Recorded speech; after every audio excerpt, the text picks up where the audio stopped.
Hey guys, tonight on California Haunts Radio, we're going to talk about the history and traditions of Thanksgiving. We're going to go all the way back to the time of the pilgrims, and we're going to get to see what they actually had on their Thanksgiving table. And then we're going to look at what we have on our Thanksgiving tables and talk about that and add some more, history discussion about what went down after Thanksgiving and how it built up to what it is now. See you in about a minute.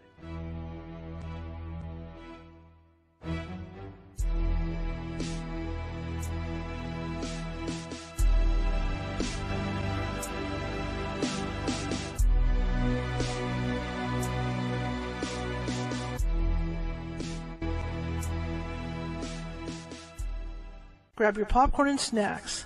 Find a comfy spot, take a seat or lie down, and let me transport you to a place of fantasy, ghost stories, ancient legends, odd creatures, alien encounters, and other magical topics. You may even decide to join the conversation. From faraway lands to your own backyard, with a small dash of pixie dust, turn out the lights and open your minds. The journey is about to begin. Good evening, everybody. How's everybody doing? Welcome to California Haunts Radio. My name is Charlotte. Let me get my buttons pushed here. My name is Charlotte. I'm going to be your host for the next hour. Okay, I got the right one. I'm also the owner of the California Haunts Paranormal Investigation Team based out of Sacramento, California. Let me do some, just kind of tweak a little bit. I'm a little hard of hearing, so I have to tweak things here. Okay. There you go. See, I played with the volume. I hope I'm not too loud for you guys. I don't want to blast you out either at the same time. You might hear my 15-year-old dog in the background. He gets a little senile in the evening, so he likes to yell a lot and complain. A lot of people do. So just ignore that. It's just him being him. Anyway, welcome again. My team is based out of Sacramento, but we are 45 strong up and down the state of California, where that means if you have a paranormal need, we're in as many counties, for access-wise. It might take us a couple days because California is a lot bigger state than people think it is.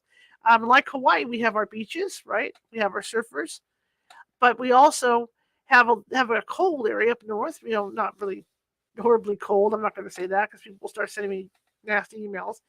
But we do have an area up north, and where we got a lot of mountains, and we've also got the Sierra Nevada mountains. We got a couple of mountain ranges. And we also have deserts and high deserts, and we have a lot of farmland, a lot of rural areas. And that's why, even though we might be located in or near a big city or a decent city, it might take us a couple days to get you. And in that case, if there is paranormal issues going on in your home or office, one of our psychics will call, and in most cases, they can calm things down until we can get out there. It usually doesn't take more than 2 or 3 days for us to get out to a location, right? Okay, if you're watching from Facebook today, and a lot of you are, please be sure to hit that follow button if you haven't done so already. And also, leave us some comments. Leave us some comments during the show. And give me some thumbs up if you feel like it, smiley faces, hearts. Because what that does is that puts us higher in Facebook's FYP. And that means the computer looks at us and it puts us out to more people. Okay, it spreads us out more. Same thing with YouTube. If you haven't subscribed already, please feel free to subscribe. It doesn't cost anything. I'm also very active on the community page over there. We have over 800 videos that of all kinds of topics, everything you can think of. Like tonight, Thanksgiving, right? We're kind of varying off our usual topic list. But see, you can hear him back there. But yeah, all kinds of topics. If you're into Medium Nancy Matz, she's got her own folder over there because I started to put everything under folders. If you're into UFOs, UAPs, alien abductions, we got that. So you name it. Cryptids, it's over there. So check out those folders. It gives you a good way to peruse the folders. Same thing over there too. If you want to participate in this discussion tonight, fantastic. That helps us with the FYP on YouTube. And same thing, those thumbs up, those happy faces, those likes, that does help us. Okay. All right. So that being said, you can find California Haunts Radio and California Haunts over at Facebook. You can also find us under Sacramento Seers, which is SEERS, and my own name, of course. I am on Instagram under Ghosty Gal. That's all lowercase. We're over at TikTok under California Haunts.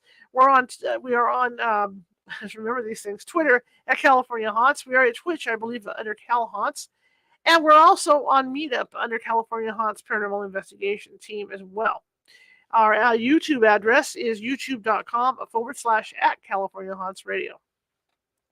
Today's topic, I've been thinking about this last couple of Thanksgivings. I'm really into traditions, and I've done a lot of research for Christmas, and this is why Christmas Eve and my friends that share Christmas Eve with me and my mother and everybody else know that I do a fondue every Christmas, every Christmas Eve, and it's because I did a lot of research into the Swiss tradition, which to me would be a really cool Christmas tradition because Swiss, right? Because all this stuff came over from Europe, right? All these traditions came over from Europe.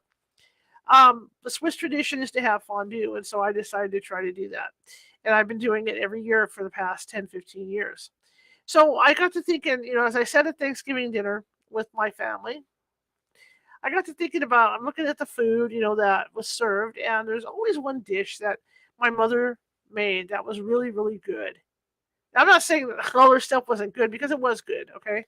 Plus, she had help from the family, but there was always one dish in particular that she made that was good. And we as kids try to make this, and we come close. We come close, and so sometimes we hit the nail on the head. I've done it a couple of times with it. My sister's really good at it. My sister's an excellent cook. So is my brother-in-law. My brother was a chef. But it's this Jello salad thing that my mother did, and it was a mixed fruit Jello salad, and it incorporates sour cream and whipped cream and strawberries and all this stuff. And it's just the mixture is just terrific. And my mother used to make this, and so we always make it a point to make it on Thanksgiving. And my mother's been gone 3 or 4 years now, and we're still making it on Thanksgiving. And that's something that came over, that's traditional to our family, is that particular dish. One year, there's a great story coming out of that. My father did not like fish, period. Hated fish. Doesn't matter what it was, And one of our neighbors had gone trout fishing and brought us a bunch of trout. And I decided, because at that time, I was going through this thing where I didn't like turkey. And it annoyed my dad. They always have to buy me a Cornish hen because I just wasn't into turkey at all. And this year I said, no, don't get the hen. I want to eat the trout. So my mother made the trout. My mother, making fish, my mother was good at frying catfish and doing things like that. But when it came to things like trout and stuff like that, it was kind of hit or miss. And this particular year, she decided to leave the heads on the trout. And so it came to the table nicely cooked, and the eyes were still, the heads were on, the eyes were still there. And I was sitting right next to my dad. And so she puts this thing down. It was really good, though. I mean, it had herbs. It was really great, real tasty. My father had a fit, and I mean, there was a massive explosion, and he never let me forget it. Let's just put it that way. And it was a big, big row over this trout that I had for Thanksgiving. And when I think back on it, and we're going to talk about this, we're going to talk about the first sharing that the Pilgrims had with the Native Americans tonight. Probably that trout was the closest thing to the actual feast that the Pilgrims had, with the Native Americans. And we're going to talk about that a little bit. Because a lot of the foods that we're eating now that are sitting on our dining room tables are not what they ate back then. Okay? Because sugar was almost non-existent. And I'm sorry today, my nose is stuffed. I'm out of allergy pills. I'm waiting to get my allergy pills towards the end of the week. Ugh. Waiting on some cash, get some allergy pills, and so I'm stuck with allergies. But a lot of the stuff that's on our Thanksgiving Day table now is not what they had, and there was a shortage of stuff. I mean, you got to figure these Pilgrims had just come over. Okay, they had maybe a few things on the boats with them, but there really wasn't a lot on the boats with them. And so when you think about sugar and you think about things like that, that was non-existent. Or they didn't want to use it up on just one meal, right? So we're going to get into that. I found an article. I'm going to be referring to an article. I might be reading out of it as well, once every little while, at Smithsonian Magazine, where they really looked at the history of the food. And from what I understand in this article, the historian, did all the research. It was the article was from. In fact, let me tell you about this article. Let me open this up so I can. Okay, so this thing was written in 2011, November 21st, 2011. And there's a lot of confusion. There's been a lot of confusion about Thanksgiving. A lot. And in fact, okay, before I go any further, let's just do this. By Megan Gambino, senior editor, November 21st, 2011. So I'm not going to step on any toes. Let me go back down. Get back to you guys. Okay, there's been a lot of confusion about what the pilgrims ate. There was a lot of stories. In fact, I found a National Geographic article as well that completely had a different take on this. But Miss Gambino and this woman, Catherine Wall, did a lot of research on it. And so there's quotes in here that I'm going to be reading to you from one of the gentlemen that was actually at the Thanksgiving because he kept a diary. And so this gave Miss Wall and I a pretty good idea of what they were able to eat, and what was there. Because you got to remember when they landed at Plymouth Rock, when they started to feast, started gathering food and be with the Native Americans, they didn't even have crops growing yet. It was the Native Americans that had crops. All right. And one of the things I did read last night was that the chances are there wasn't a lot of bread at this first meal because there was no wheat yet, or they hadn't discovered wheat yet. So unless there was cornbread, because of course the Native Americans obviously probably were growing corn. But like I said, at this point in time, the settlers had no idea of that because the Native Americans hadn't started teaching them and showing them the crops that they had planted. So that was probably in short supply as well, So there probably was very little bread, if any, with the meal. And to drink, there was no way to have beer at this point yet. So they probably all drank water, during this meal. And also, I'm going to just keep referring back to this article because I don't want to get in trouble. I don't. Also, we're talking, yes, there might have been some turkey, all right, but it wasn't the centerpiece. That was not a centerpiece. There was other stuff that they were able to get, like pigeons, pigeons and just different flying fowl that they were able to hunt down and feast on. And what I'm going to quote right now is we're going to look at this. And I'm going to quote. Let me pop in here and find what I need. And there's a quote in here. And the quote is from, let me get this. I just went over it. The quote itself is from Edward Winslow, an English leader who attended. He wrote home to a friend. So let's talk about this quote and what he talks about. So we're going to read this off, give you guys an idea of what he's talking about. Our harvest being gotten in, our governor sent 4 men on fowling. That so we might, after a special manner, rejoice together after we had gathered the fruit of our labors. They 4 in one day kill as much fowl as possible, with little help beside, served the company almost a week, at which time, amongst other recreations, we exercised our arms. Many of the Indians, remember this guy's a pilgrim, many of the Native Americans coming amongst us, and among the rest, their greatest king, Massasoit. I hope I got it right.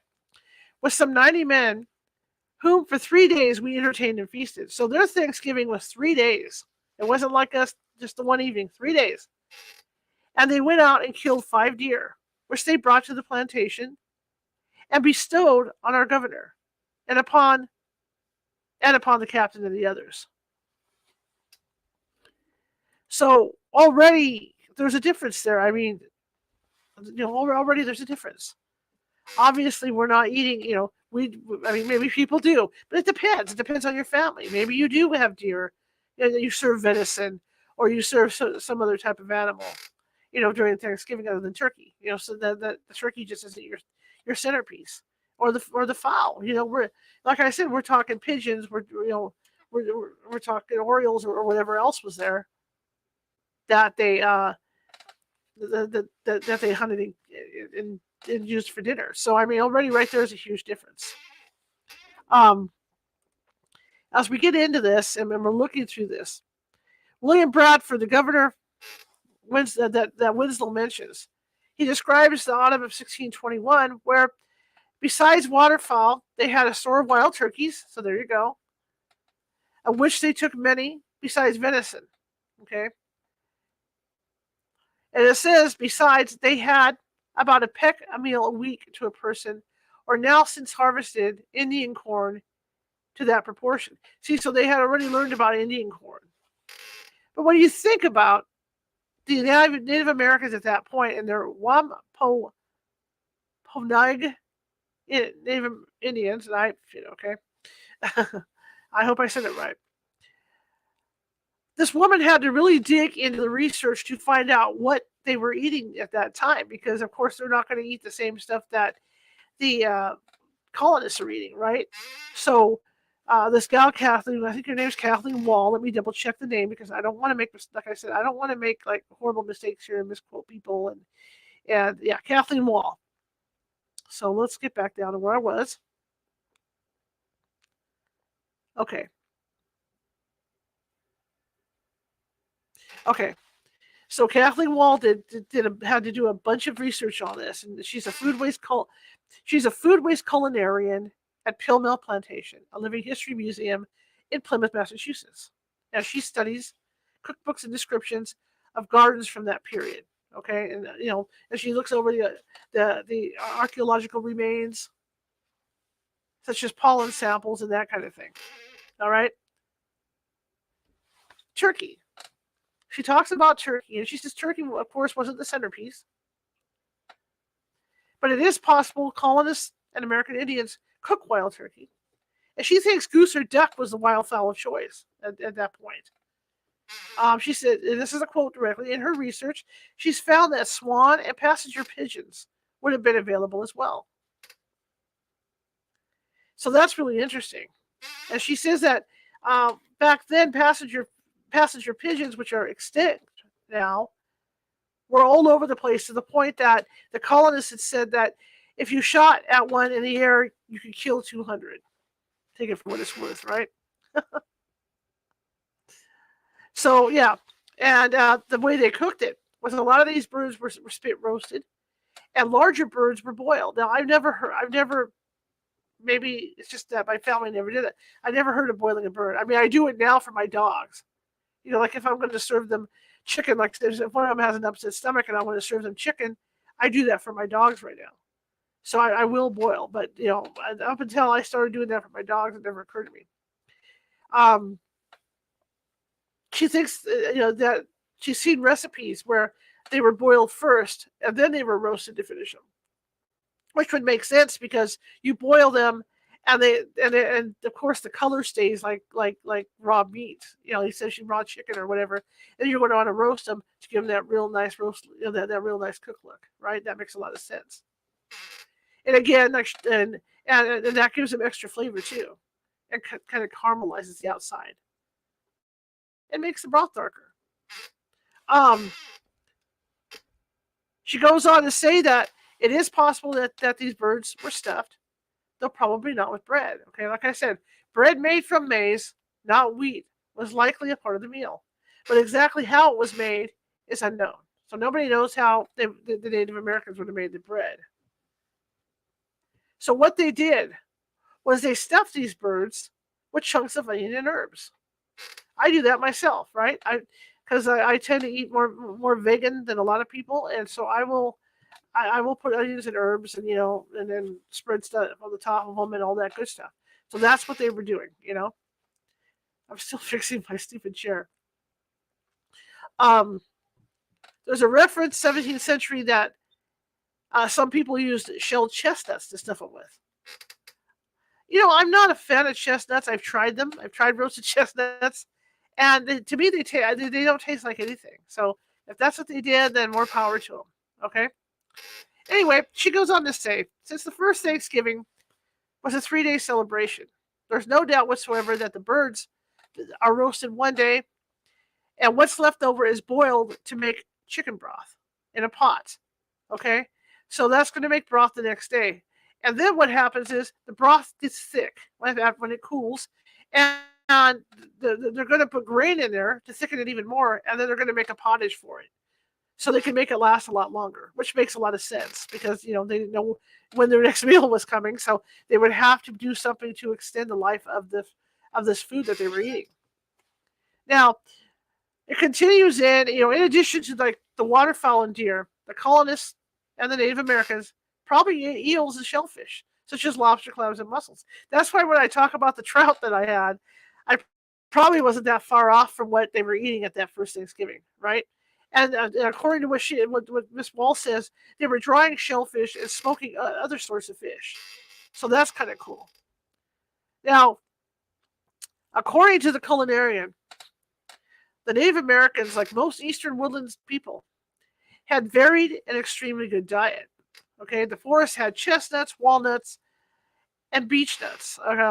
They grew. Of course they grew Indian corn, right? That multicolored stuff.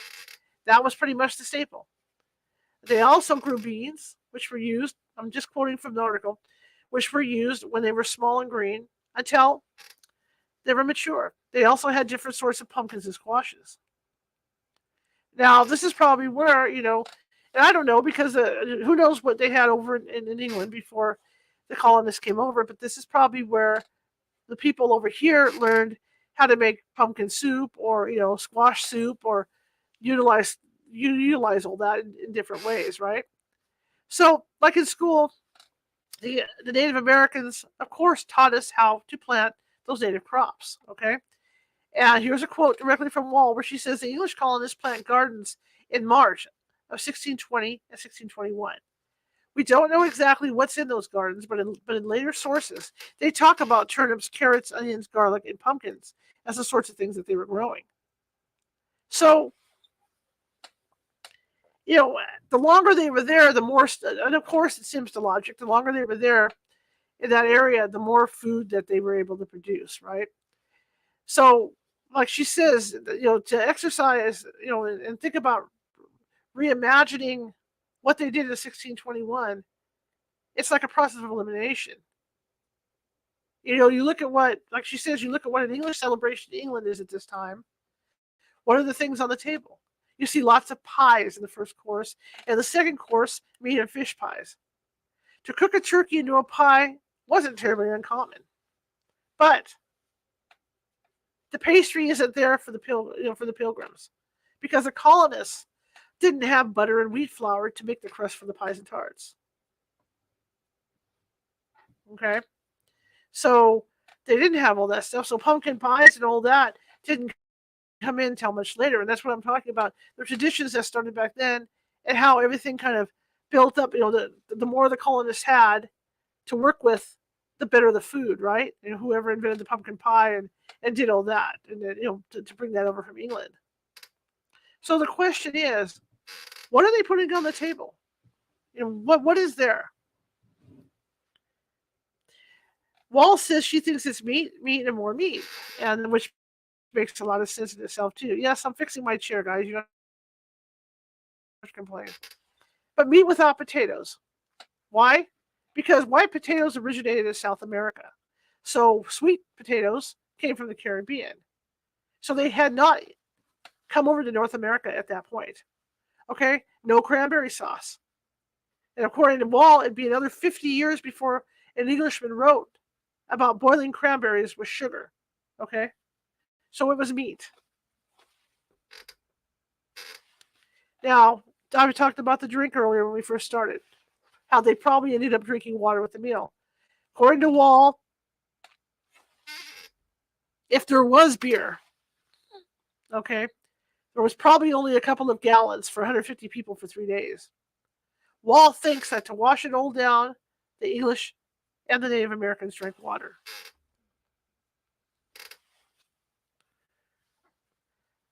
Now, Thanksgiving, okay, now we're going to jump ahead a little bit, okay, because that's the food they had.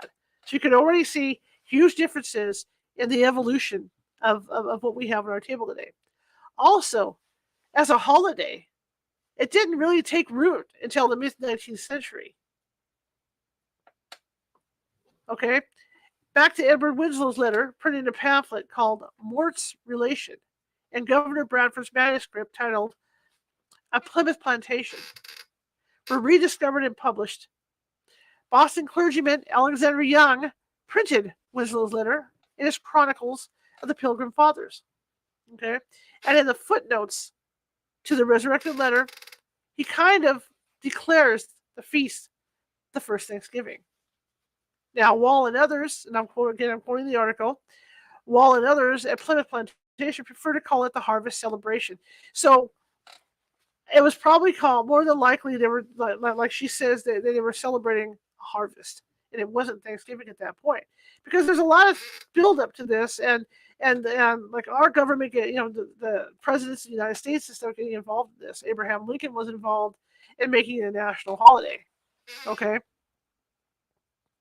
So, like this says, Wall and others at Plymouth Plantation prefer to call it the harvest celebration. There was nostalgia for colonial times, and by the late 1850s, most states and territories were celebrating Thanksgiving at that point.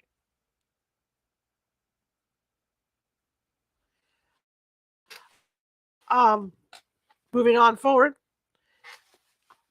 Sarah Joseph Hale, and this is a quote from the magazine, editor of the popular women's magazine, Godey's Ladies Book, was a leading voice in establishing Thanksgiving as an annual event. Beginning in 1827, Hale petitioned 13 presidents, the last of whom was Abraham Lincoln.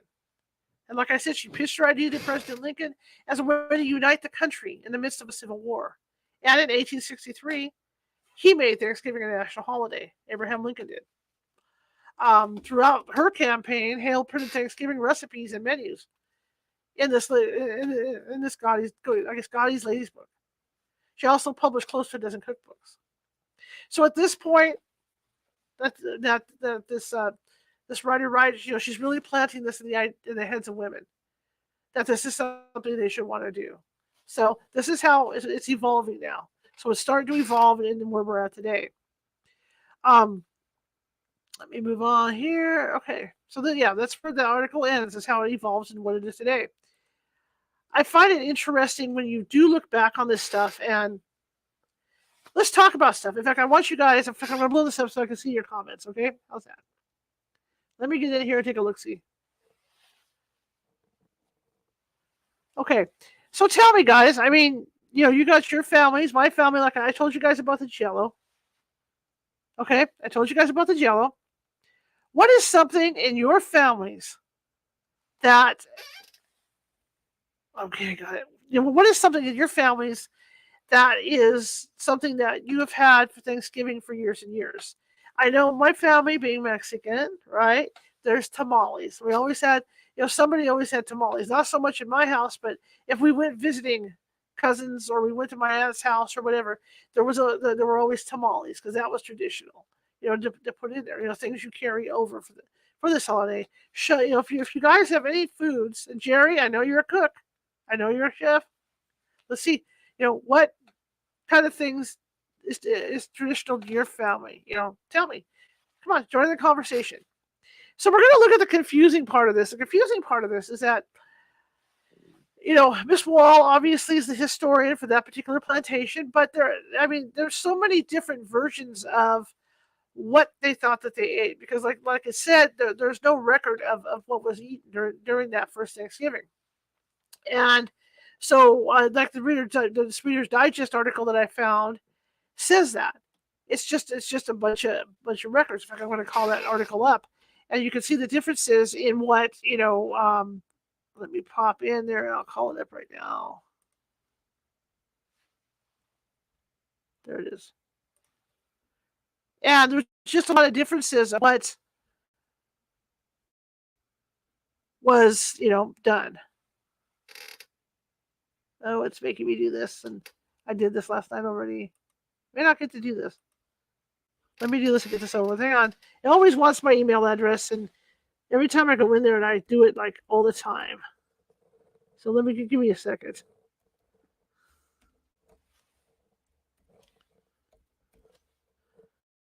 Make sure I do it right so I can't see it. So give me a second. They did this to me last time when I was trying to read this. It was really irritating. Don't you hate it when they do that? Okay.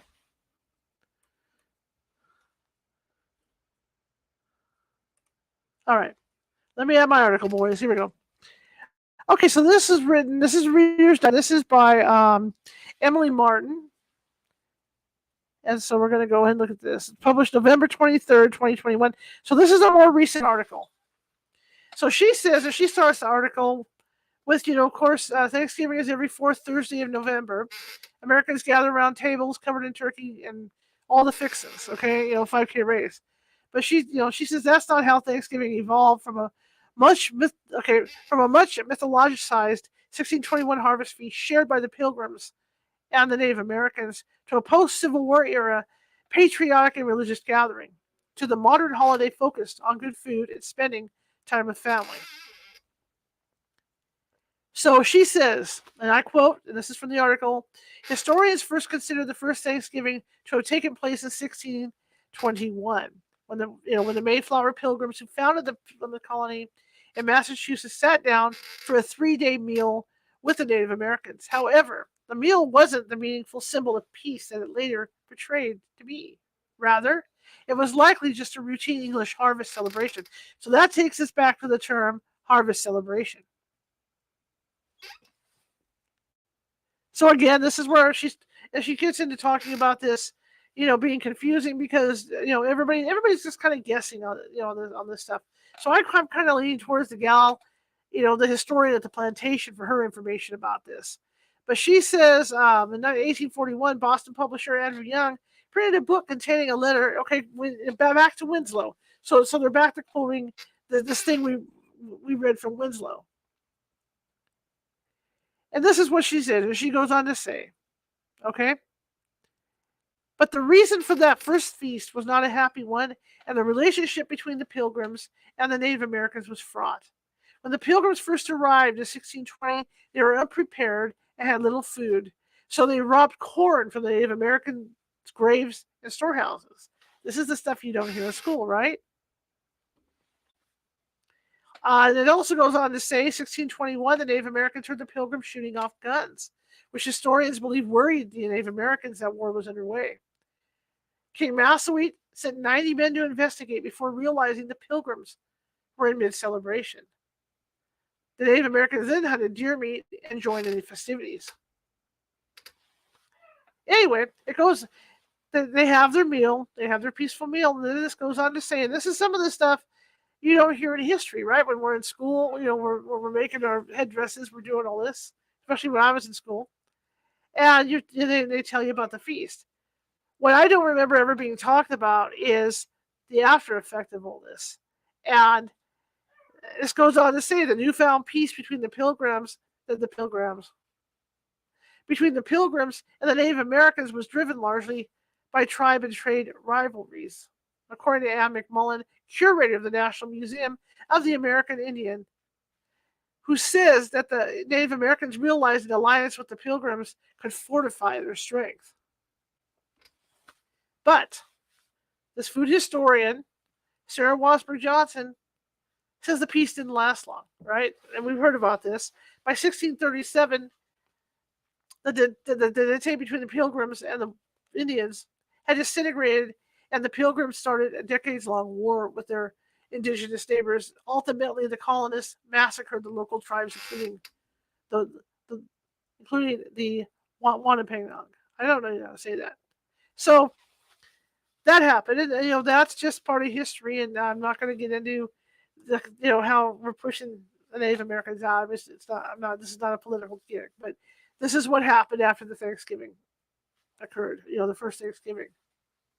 So, like the article goes on to talk about how Thanksgiving has changed in meaning. The original tradition in England was days of Thanksgiving, typically were marked by religious services to give thanks to God or to celebrate a bountiful harvest. And the first recorded religious Thanksgiving Day in Plymouth took place a full 2 years after the original feast, which is kind of interesting. It celebrated the end of a 2-month drought. Interesting. And see what I'm seeing here, it was delivered or declared by governors and priests, and that's how they declared. George Washington frequently declared days of Thanksgiving. So it goes back in the political thing where it goes to Abraham Lincoln, and then it gets to the point where they actually make it a national holiday. Okay.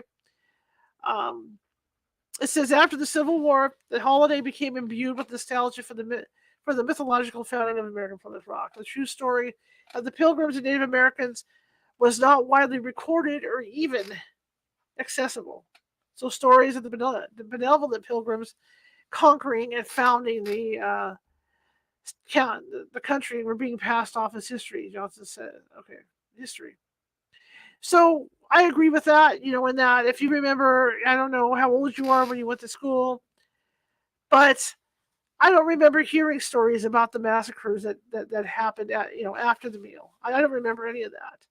All I remember is that we were making our paper stuff and having our little foods and stuff during to learn about Thanksgiving. So I don't remember any of that part of that history. Maybe I missed it. Maybe I fell asleep. I don't know. Maybe I wasn't paying attention at the time. But I don't remember. I don't remember hearing about that stuff.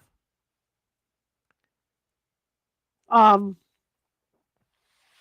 so I'm one of those people that was left in the dark, I guess, over, over this. So it's interesting to really get into this and read how everything developed. Um, it looks like Theodore Roosevelt at some point created a Thanksgiving date, and it ended up being confusing for Americans. In 1941, the U.S. Congress passed a joint resolution establishing the last Thursday in November as Thanksgiving Day. And so for everybody who celebrates now, the holiday, that's when everybody gathers. Okay? And the dog is screaming. So again, we go back to looking at the food from the original Thanksgiving, and you're looking at venison, corn, shellfish, cornmeal, beans, nuts, dried berries, pumpkin, and of course turkey. Um, Native Americans likely hunted and served wild fowl, like we talked about geese, duck, and turkey. Um, it's unclear, like they say, if the turkey was roasted, braised, or boiled in a large kettle at the harvest gathering, like the methods of cooking that were recorded later.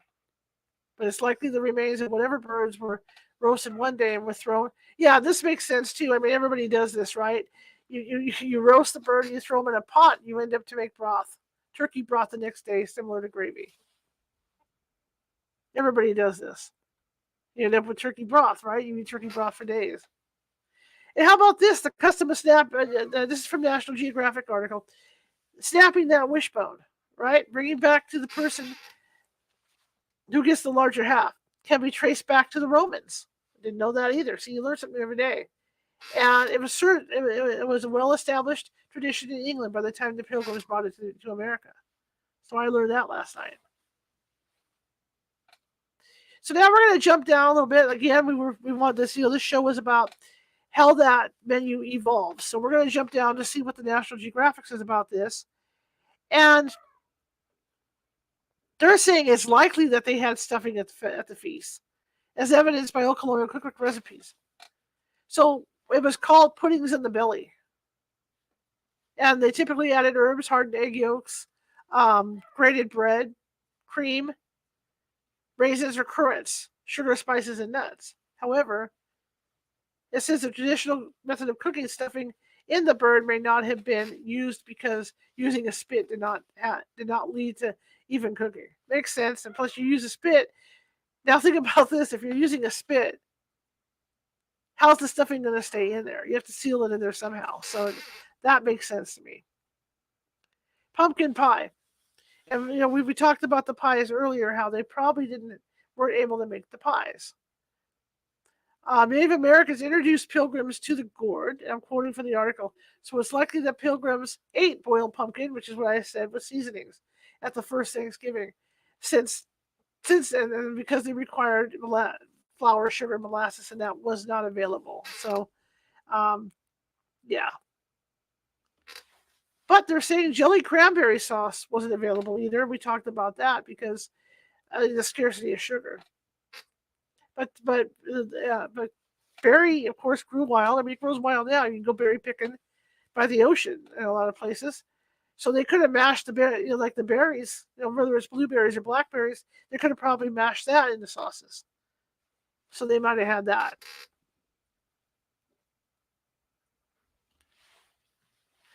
So it's very interesting to see and do a compare and contrast. Now I know I have family that comes from England as well, and I have had English style stuffing as well at Thanksgiving, for a few years in a row.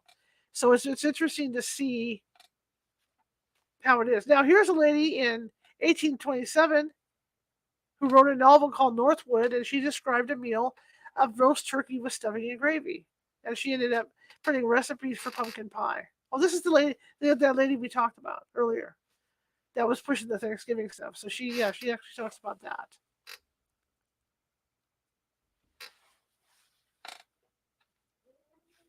And it says here, after a brief period in the 20th century, Victorian passion for elegance changed Thanksgiving menus to include French cuisine and foods that modern technology made available, like ice cream and oysters. Okay. So it's interesting. And, there, it says in here Thanksgiving was also associated with regional dishes from New England, where the pilgrims made their home. They're far from the only foods that grace the table. You know, this I agree with. This is why I was asking you guys, what graces your table? I mean, ours is pretty much that Jello pudding, right? But some families will also have macaroni and cheese at Thanksgiving. That's a big center, front and center at these holiday tables. And then you got tamales, you got indigenous dishes, maybe masa wrapped with leaves or husks. And like it says, today most Americans finish off the meal with a slice of pie, which may be sweet potato or pecan if you're in the South, or with a dollop of whipped cream. So it's interesting to see how this has evolved, and how people embrace their traditions. And I had a really good time reading over, going through this stuff, because when you think back to the traditional food, when I ended up getting diagnosed with heart failure, that was something I looked at was traditional Native American stuff. Because I wanted to get away from the salt right away, and I was either going to go vegan, or I made the decision to either go vegan or try Native American dishes, using acorn and things like that to make my food less salty. And I did for a while, and I did that, and then I kind of leaned more vegan with it. But I did do that, and I remember my doctor looking at me saying, "Well, before you try anything, make sure you run it by me, so you don't kill it, you don't make things worse." But I did try cooking some Native American dishes to compensate for my high blood pressure and stuff, and it worked out pretty well. So, like I said, it's interesting to go back and see what the traditions were. Just like I said, I had no idea about the massacres. I don't think they taught us that in school. At least my generation. I don't remember that stuff. Maybe Risa, maybe you remember it. I don't remember that stuff, right? So that was all new to me to learn all that stuff today. And I hate to say it, but I mean and I love history. Grew up on eating. Okay, Jerry grew up on eating pheasant, turkey, and ham. Yeah, absolutely. I forgot about pheasant. That's true. There were pheasants. You know, I forgot about the pheasant. So yeah, everybody has their traditions on what they grow up eating, and it's interesting to look into that. So I just wanted to share this stuff with you. I'm kind of getting into this whole tradition thing this year, and again tomorrow, I've got that book that I'm going to be starting, and that's another tradition thing. That book was written in I believe, it was 1908. So you're going to get a lot of oldie traditions about Christmas, and it's going to be interesting to read. So I love looking back on that stuff, because some of that stuff is still, again, just like with Thanksgiving, some of that stuff is still done today. And some of the stuff you can still go ahead and go back and do it and do it today. So that's what makes it kind of cool to have to bring those traditions forward, right? But Thanksgiving has always been fascinating to me because of the food, and you could see, like today, and what we looked at, how the food has evolved over the years. And what's interesting is you can still go back with what was listed on that information, and you can still go back and apply that today if you want. I mean, nothing says you can't do that. I mean, it'd be kind of interesting to do that. To really have. Oh, look at the comments here. What are we gonna fashion red? Oh yeah, red bean salad. I remember that. See, that's one of your things. You still make it every year. That's what I'm talking about. The traditions like that we still make every year. And if you know what would be kind of fun in a way, and to try is to make that first meal that they had and just actually have it on the table to see what it was like and what it tasted like at the to do that for a Thanksgiving meal. That would be an interesting thing to do because I'd like to do things like that as well. But yeah, every family has traditions. The macaroni and cheese thing surprised me. I mean, I never figured macaroni and cheese would be like a staple, die-hard thing during Thanksgiving. Good to know. Good to know. But I hope you guys learned a little bit out of this. I've been wanting to do a show like this for a while, and I'm really looking forward to reading that book tomorrow about Christmas. And to hear the traditions from Germany and England and France and Switzerland and all those places.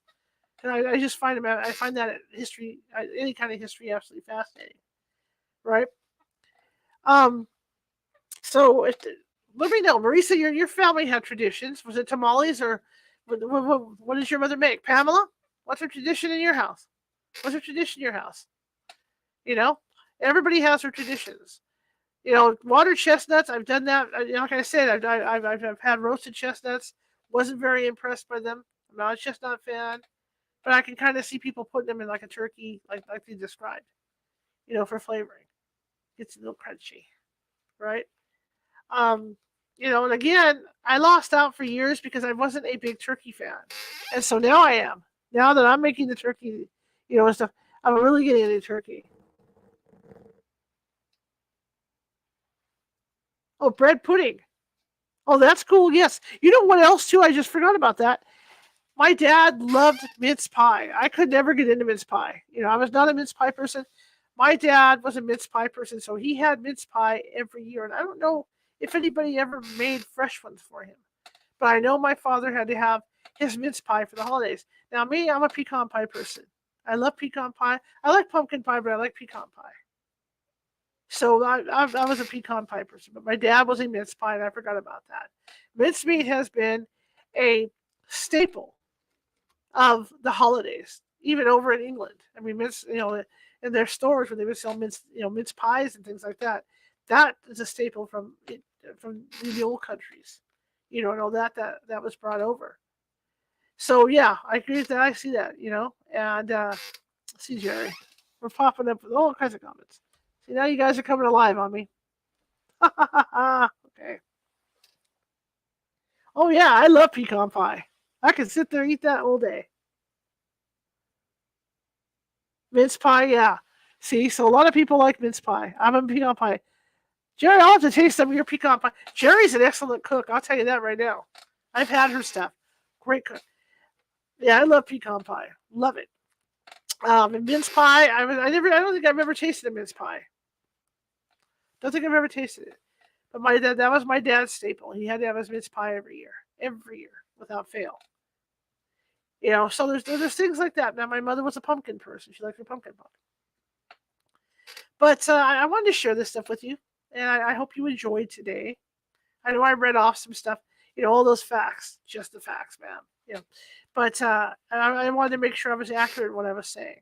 I wanted to show you guys, the differences in different articles because, like what I read, saying that that for a long time there was a lot of debate about what was eaten at that first Thanksgiving or the harvest celebration, right?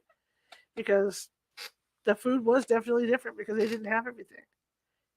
And that must have been hard. I mean, think about it. You come over from England, you've got sugar, you've got flour, you've got all those supplies. You come over here and you don't have that stuff to use for cooking. So now you're going to be struggling trying to figure out what you can improvise with to fill in for that. No butter, no nothing, no cows, right? No cows. Excuse me. Unless you got goats, no cows, right? There's no cows. No butter, no milk. All right, Jerry, I'm going to take you up on that for a pecan pie. I'll tell you right now. I am a pecan pie fiend. But yeah, I mean, just think about that. You leave your country. It's like us. It's like us packing up and moving on to an island somewhere where, well, where none of that's there. And so we have to start over and figure out crops and do all that stuff. And that's what they were doing. Granted, on an island, you might have coconut trees. At least you'd have milk, right? But I mean, When they came over here, they didn't have that stuff. So yeah, that's why they had what they had. So it was pretty cool. But there are traditions. Every family has a tradition. And I remember, I remember the other kind of stuff at my aunt's house and stuff that I had one aunt in particular that would make that Jello thing with the little marshmallows. Remember that stuff?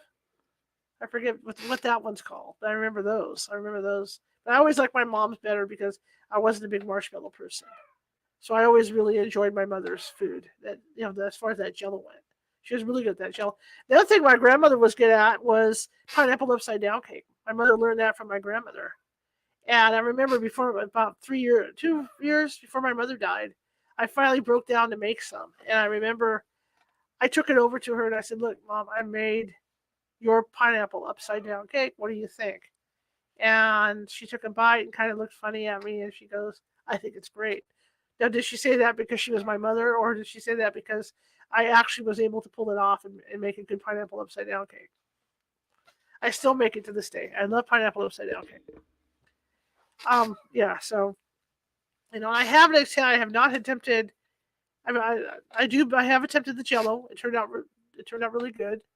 But there's other things that my mother used to make because my father was Hungarian. So when you talk about traditional food, in my house is a traditional cookbook for Hungarian food, and my mother was very good at it. And I have yet to do it. My brother used to make it. I have yet to attempt Hungarian food. Making and that entails making my own noodles and all that stuff. And that scares me to have to get the noodle machine, which there is a noodle machine, to make my own noodles and things like that. But I grew up on chicken and what they called at that time Hungarian chicken paprika's chicken, which is chicken and dumplings. Excellent. My mother never made the dumplings like little dumplings like they do in restaurants. My mother used to make these dumplings that look like little baseballs. They were really, really good. And I grew up on stuffed peppers. I grew up on stuffed cabbage. No goulash, but stuffed peppers and stuffed cabbage and the chicken with dumplings. That was huge in my house. So that's the stuff I grew up on. I grew up on Mexican food too, but my dad, being my dad, liked the Hungarian food as well. Sausages. The man loved to have what he called vierschlis, which are hot dogs.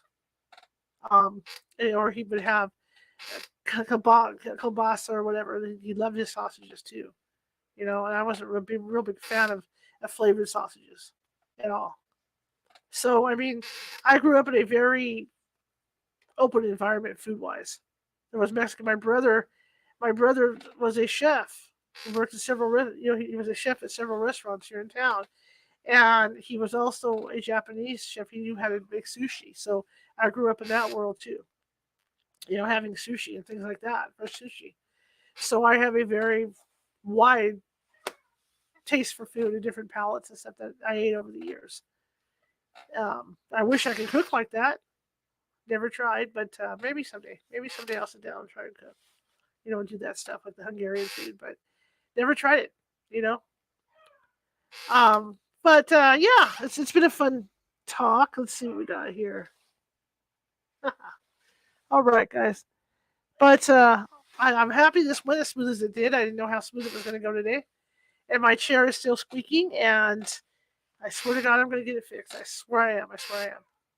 I'm thinking this Christmas, because I used to do towards the end after my mother retired and my father retired. I was the one that took over the baking, here for Christmas. So I would, I was making the gingerbread. I was doing this and this and that. And my mother had a great banana bread recipe too. That was the other thing. Wow, really good banana bread. So I took over the baking. I learned how to make her banana bread. I learned how to make fudge. That's one thing I can make is really good fudge. For whatever reason, I can make the best fudge in the world, hands down. And I'm not just saying that because I made it. It's good fudge. So I'm good at making that. Gingerbread, but banana bread I'm good at. Cookies, of course. Different types of cookies. You see the recipes I found for peanut butter cookies and all that. But I'm good at certain things, and then there's other things that I'm not so great at. But I'm proud. I learned. I watched my brother. I watched my sister. I watched my mother. Cook stuff, and and I learned pretty good, and with this diet that I'm on, for my low sodium, I have a low sodium cookbook that I use, and I've become pretty good with that too because I make all my own marinades and all that stuff with it too. So, yeah, and I do Thanksgiving meals. I do cook turkey. I make my own turkeys, and I got pretty good at that the last few years. I made my first turkey, I think, 3 years ago, 3 or 4 years ago. I made my first turkey. Never made turkey up to that point in my life, but it turned out pretty good. Okay, tomorrow's show again. We'll be back at 6:30 p.m. Pacific. I'm going to be reading from that Christmas Traditions book, and it should be an interesting read because, like I said, it was written in 1908. So you're going to get the really, really traditional stuff. How these different countries celebrated Christmas at that time. So it should be like I said, an interesting read tomorrow. On Thursday, Karen Clark will be with us to talk about Titanic and do some reads of, on the boat. Well, of the, you know what I mean. And do some reads on the boat and the water surrounding the boat. So that should be an interesting show as well. And then Friday, of course, Nancy Matz is going to be with us, and we're going to be talking about depression in children. And that's going to be what's going on Friday. So I just wanted to sit down with you guys and do this, and I appreciate you all coming. I really do. And thank you for participating in the conversation. That's the key of this. Come join the conversation, and I think we did a pretty good job of it. So I want to, again, thank you all, and I'm going to cut off early tonight because I have to go make some dinner and do some, I've actually got a meditation class coming up at 7:45 that I got to prepare for. So I'm running on empty right now trying to get things accomplished. So thank you guys so much for coming tonight. I really appreciate it. And I will see you tomorrow at 6:30 p.m. Pacific. Have a great evening. And Jerry, I'm going to hold you to the pecan pie thing. See ya.